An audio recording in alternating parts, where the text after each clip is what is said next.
రావణుడు బ్రతుకనివ్వరు జగతిలో.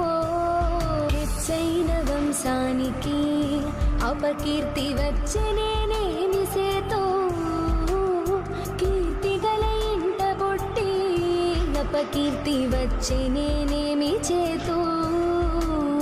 ఒకడాన్ని గోరి ఇంద్రునికి ఆనాడు గొడలెల్ల హీనమాయే, పరసతిని గోరి కాదా రావణుడు మూలముతో హతమాయను.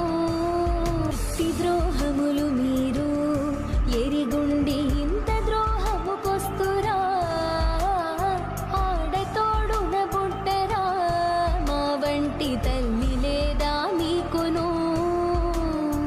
అనుచు ఊర్మిళ పలుకగా లక్ష్మణుడు వినవగ చిట్లనియను.